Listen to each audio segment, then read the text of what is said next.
Voilà, alors bienvenue dans cet exercice basse 2 sur les arpèges. Donc du coup, le but du jeu sur cet exercice est un petit peu complémentaire au Spider-Man que vous a présenté à Nice la semaine dernière. Là, on est sur le repère des notes dans un cadre tonal, c'est-à-dire que là, on va jouer autour des arpèges de Do majeur et Do mineur. Par rapport à ce qui vous est montré sur la vidéo, euh, vous pouvez reproduire les doigtés. Je ne donne pas de précision à l'intérieur de l'exercice. Vous pouvez reproduire les doigtés. Le truc qui est important, c'est que vous fassiez le même doigté en montant l'arpège et en le descendant. Normalement, je vais le noter sur la partition. Mais voilà, si vous avez des questions, vous pouvez vous en référer au PDF qui sera joint à l'exercice. Voilà, bon travail. Donc pour cet exercice, l'idée va être à la fois de repérer des notes sur le manche, de construire des arpèges et des accords, et en fait de comprendre le lien entre les différentes notes dans la construction d'un accord ou d'un arpège. Alors là, pour l'exemple, je vais vous le donner en Do. Évidemment, il faut essayer de le travailler dans le plus de notes de départ possible, mais je vais vous donner quelques exemples à travers l'exercice. Donc du coup, là, ce qu'on va essayer, c'est de construire des arpèges à 4 notes à partir d'accords de référence. Donc là, par exemple, on va s'entraîner sur les accords majeur 7 et mineur 7. On va partir de Do pour des raisons de simplicité. Donc je vais vous expliquer d'abord comment on construit un accord majeur 7 et un accord mineur 7, et ensuite on passera directement à l'exercice. Donc un accord majeur 7, c'est un accord la plupart du temps qui est à 4 sons. Là, quand on choisit de jouer un Do majeur 7, on part du Do. Donc celui-ci, on va prendre le Do, troisième case de la corde de La. Ok. Pour qu'il soit majeur, ce Do, il faut qu'on y ajoute une tierce majeure qui va se situer 2 tons au-dessus du Do. Donc 2 tons. Un ton, ça correspond à un passage de 2 cases. Donc là, on a un Ré. Et ensuite, on va sur un Mi. Le Mi qui est 2 tons au-dessus du Do. Alors, le Mi, on peut l'avoir ici aussi. Mais là, pour le coup, pour l'exercice, on va le chercher en 7e case de la corde de La. Donc Do, Mi. Pour continuer notre arpège de Do majeur, on a besoin d'une quinte. Là, il faut d'ailleurs que l'arpège soit majeur ou mineur. Dans le cadre de cet exercice, la quinte sera toujours juste. Donc la quinte, c'est la note qui est à 3 tons et demi au-dessus de la première note, de la fondamentale, donc là du Do. C'est aussi la 5e note de la gamme, donc Do, Ré, Mi, Fa, Sol. Là, la quinte juste, c'est le Sol. Donc on va avoir besoin d'un Sol pour construire notre arpège. Do, Mi, Sol. Et on va avoir besoin de la 7e. Donc la 7e, comme son nom l'indique, c'est la 7e note de la gamme. Do, Ré, Mi, Fa, Sol, La, Si. Donc là, on a un Si bécard, okay, qui est la 7e note de la gamme. Elle pourrait être mineure dans certains cas, c'est-à-dire que on a déjà vu un petit peu ensemble les accords 7, donc pas maj 7, mais 7, donc qui sont majeurs avec une 7e mineure. Là, on travaille autour d'un accord majeur 7, c'est-à-dire majeur avec une 7e majeure. Okay. Donc Do, Mi, Sol, Si. Et enfin, pour l'exercice, on va revenir sur le Do et redescendre. Voilà. Le but du jeu va être d'enchaîner plusieurs positions avec ce qu'on appelle des renversements, c'est-à-dire utiliser les mêmes notes mais démarrer à partir d'autres positions. J'irai là-dessus dans un petit moment. La deuxième chose sur laquelle je voulais insister, c'est qu'il était important de pouvoir le faire à partir de plusieurs notes différentes. C'est-à-dire là, je le fais en Do, il faudrait pouvoir le faire en Fa, et bien sûr en énonçant le nom des notes. C'est-à-dire Fa, La, Do, Mi, Fa, par exemple. Si je le fais en Mi bémol, ça va faire Mi, Sol, Si bémol, Ré, Mi bémol. En descendant, etc. etc. Être un petit peu à l'aise avec le nom des notes aussi dans ce cadre-là, ça permet d'établir des repères sur le manche, ce qui est plutôt pratique. Du coup, voilà, là je vous ai expliqué pour le majeur 7. Donc vous avez vu que j'ai gardé les mêmes positions même quand je suis allé en Fa et en Mi bémol. C'est-à-dire que là j'avais fait un Fa majeur 7. Donc pareil, Fa, sa tierce majeure, sa quinte, sa 7e majeure. Et pareil en mi bémol.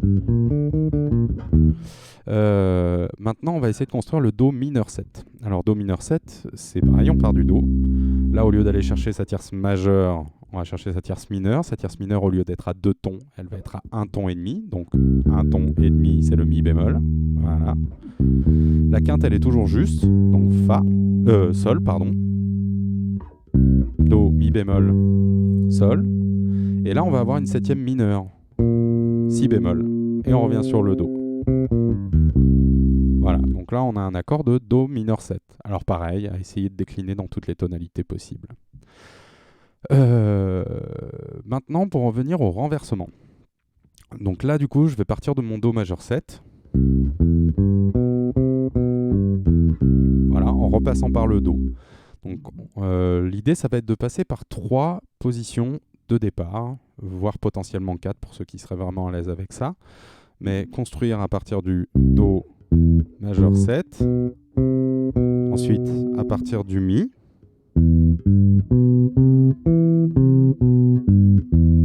et enfin à partir du Sol, en passant évidemment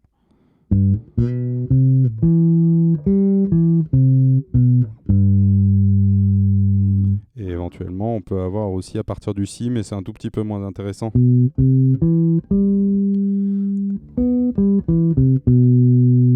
Voilà, même si c'est plutôt joli quand même. Donc là, pareil, en fait, en essayant de donner le nom des notes à chaque fois. C'est-à-dire Do, Mi, Sol, Si, Do, Si, Sol, Mi, Do. Ensuite, on part du Mi, Sol, Si, Do, Si, Sol, Mi. Ensuite, on va partir du Sol, Si, Do, Mi, Sol, Mi, Do, Si, Sol. Et enfin à partir du Si. Si, Do, Mi, Sol, Si. Et on revient, Sol, Mi, Do, Si. Donc voilà, le but du jeu là, c'est de pouvoir établir des repères un petit peu partout. Là, je l'ai fait en majeur 7, vous avez compris le principe, ça va être aussi décliné en mineur 7. Donc Do, Mi bémol, Sol, Si bémol, Do. Si bémol, Sol, Mi bémol, Do. Ok, ensuite on repart. Mi bémol, Sol, Si bémol, Do, Mi bémol, etc. Ok, ensuite on va voir.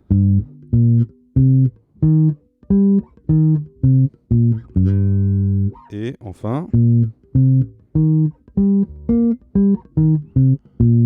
Voilà, ce qui donne plusieurs positions permettant d'inverser les notes et en fait d'établir des repères beaucoup plus divers et surtout sur toute la longueur du manche. Le but du jeu de cet exercice est évidemment de le travailler au métronome. En sachant que vu qu'on a une suite de 4 notes montantes puis 4 notes descendantes, on pourrait même les enchaîner 1, 2, 3, 4, 1, 2, 3, 4, 1, 4, 1, 2, 3, 4, etc., etc. Donc je vais vous donner un petit exemple au métronome, en croche, sur les 2 sessions.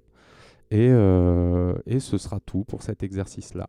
Voilà, en espérant que vous le travaillerez un petit peu sérieusement. Il ne s'agit pas d'en faire 3 heures par jour, mais simplement si vous mettez 10 minutes dessus, un petit peu tous les jours, ça sera déjà super bien. Voilà, donc je vais enchaîner les arpèges et leur renversement en majeur et en mineur à 70, à la noire, tranquillement. Si ça va déjà trop vite, faites-le plus lentement. Si ça va pas assez vite, accélérez le tempo ou prenez une décomposition inférieure, par exemple les croches. Et puis voilà, bon travail.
Voilà pour cette vidéo. Donc, j'espère que vous pourrez y jeter un petit coup d'œil et avancer là-dessus.